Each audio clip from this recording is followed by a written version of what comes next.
Hello' everyone.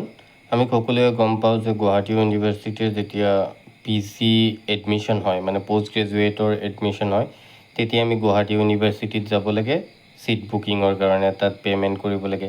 কিন্তু এই বছৰ তাৰ নিয়মৰ কিছু পৰিৱৰ্তন হৈছে। তাৰে ওপৰত নটিফিকেশ্যন এটা ইছ্যু কৰা হৈছে, বলক আমি নটিফিকেশ্যনটো চাওঁ। Post graduate online admission for the session 2026-27.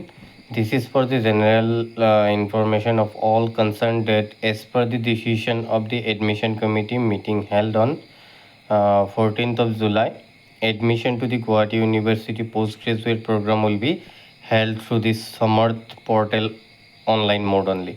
As such, students and guardians need not visit the university on the dates of admission. তো এডমিশ্যন যেতিয়া থাকিব তেতিয়া আপোনালোকৰ আৰু গুৱাহাটী ইউনিভাৰ্চিটিলৈ যাব নালাগে, এতিয়া অনলাইনেই আপোনালোকৰ এডমিশ্যন প্ৰক্ৰিয়া সম্পূৰ্ণ কৰিব পাৰিব through smart portal. In this regard the following points are to be noted. তলত দিয়া কিছুমান পইণ্টছ আছে। The admission will take place as per the provisional merit list to be published on 23rd July. 23 তাৰিখে যিহেতু আমি গম পাওঁ মেৰিট লিষ্ট ওলাব, তাৰ পিছত আপোনালোকৰ যিবিলাক লগ ইন ক্ৰেডেঞ্চিয়েলছ আছে, যেতিয়া এপ্লিকেশ্যন কৰিছিলে তাৰে ক্ৰেডেঞ্চিয়েলছবোৰ লৈ আপোনালোকে এই যে https guwahati.samart.edu.in/pg-index.php এইটোত গৈ আপোনালোকে এপ্লাই কৰিব লাগিব। তাৰপিছত the students will be shortlisted department wise for the admission in order of merit as per the provisional merit list published on 23rd of July following the statutory reservation policy by the concerned academic department following the admission policy of Guwahati University for GU PG admission 2026. তো department wise তাৰপিছত আপোনালোকক short listed কৰিব। তাৰপিছত কৈছে in the event of being shortlisted for admission the shortlisted candidate will receive an update shortlisted for admission. তো আপোনালোকে update এটা পাব যে শ্বৰ্ট লিষ্টেড হৈছে বুলি, along with the payment link against the submitted application in the application. তো আপোনালোকে এই মানে শ্বৰ্ট লিষ্টেড এডমিশ্যনৰ আপডেটটো পায়। তাৰপিছত পে'মেণ্ট লিংক এটা জেনেৰেট হ'ব। আপোনালোকৰ সেই পে'মেণ্ট লিংকটোত গৈ পে'মেণ্টটো কৰিব লাগিব। তাৰপিছত কৈছে they must mandatorily make the payment within 2 hours of receiving the payment link. তো আপোনালোকে পে'মেণ্ট লিংকটো পোৱাৰ 2 ঘণ্টাৰ ভিতৰত আপোনালোকে এই পে'মেণ্টটো কৰিব লাগিব। The program specific fees may be checked in annexure A attach to this notification. তো এনেক্সাৰ এত আপোনালোকে চাব পাৰিব স্পেচিফিক ফিজ কিমান আছে কোনটো ডিপাৰ্টমেণ্টৰ, গোটেইখিনি আপোনালোকে চাব পাৰিব। তাৰপিছত কৈছে it is to be noted that failure to make the necessary payment of admission fees online through the integrated payment gateway within the stipulated payment window of 2 hours from receipt of the payment link shall be constituted as non-willingness of the selected candidate to take admission in the selected program, and the admission offer will automatically stand forfeited. Accordingly, the seat shall be made available to the next eligible candidates, and any request for consideration of a forfeited candidature shall not be considered under normal circumstances.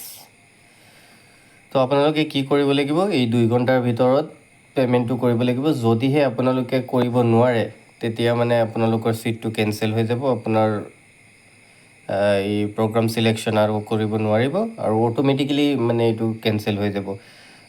যদি আপোনালোকৰ মানে কিবা একেবাৰে emergency চাৰ্কামষ্টেঞ্চেছ নাথাকে, specific চাৰ্কামষ্টেঞ্চেছ নাথাকিলে আপোনালোকৰ এই ছিটটো কেঞ্চেল হৈ যাব আৰু পৰৱৰ্তী বেলেগ এলিজিবল কেণ্ডিডেটক এভেইলেবল কৰি দিব। তাৰপিছত কৈছে applicants are advised to check their registered email and mobile numbers for any further updates and important communication in general and especially on the days of admission. তো এডমিশ্যনৰ দিনাখন আপোনালোকে ইমেইল আৰু মোবাইল নাম্বাৰটো চেক কৰি থাকিব, যিমান পাৰে মানে কাৰণ লিংকটো এক্টিভেট হোৱাৰ লগে লগে মানে 2 ঘণ্টাৰ ভিতৰত কৰিব লাগিব, নহ'লে আপোনালোকৰ আকৌ প্ৰব্লেম হৈ যাব নহয়।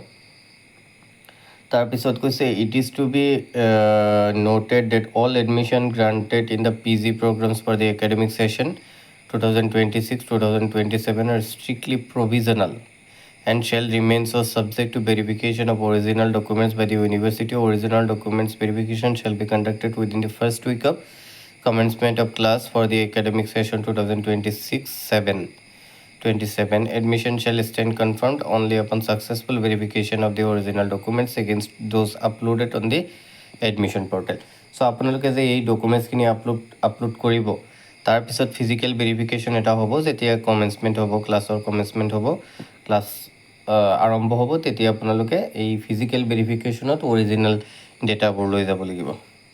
তো if any discrepancy, falsification, misrepresentation between the documents uploaded on the portal and the original hard copies produced at the time of verification is both detected and established beyond a reasonable doubt, the university shall, after providing the candidate brief opportunity to be heard, may accordingly cancel the candidature of the application forthwith.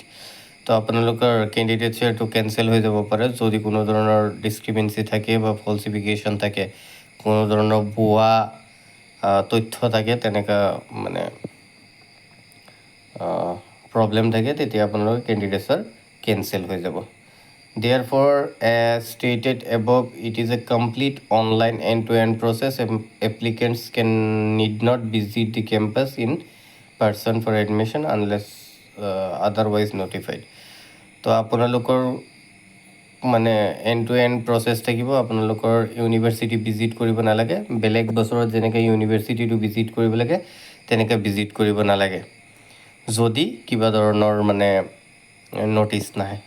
তো timeline for PG admission for traditional course 28 July ৰাতিপুৱা 10 বজাৰ পৰা, আৰু for ইণ্টাৰডিচিপ্লিনাৰী কোৰ্চেছ 30 July 10টাৰ পৰা, for other quota seats and endowment seats 31 July 10টা বজাৰ পৰা।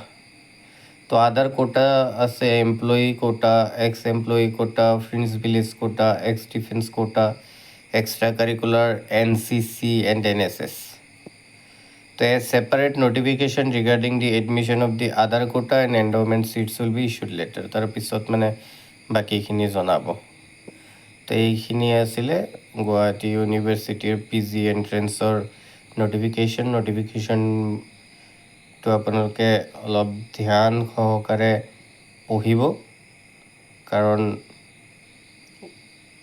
এটা বছৰৰ কথা আছে। তো আপোনালোকে চাব এইখিনি। তো thank you so' much for ৱাচিং। আৰু যদি ভিডিঅ'টো ভাল লাগিছে চেনেলটো ছাবস্ক্ৰাইব কৰি ৰাখিব আৰু লগৰ বন্ধুবৰ্গৰ লগত শ্বেয়াৰ কৰি দিব। Thank you so' much for ৱাচিং। Thank you so' much for keeping your পেচেঞ্চ।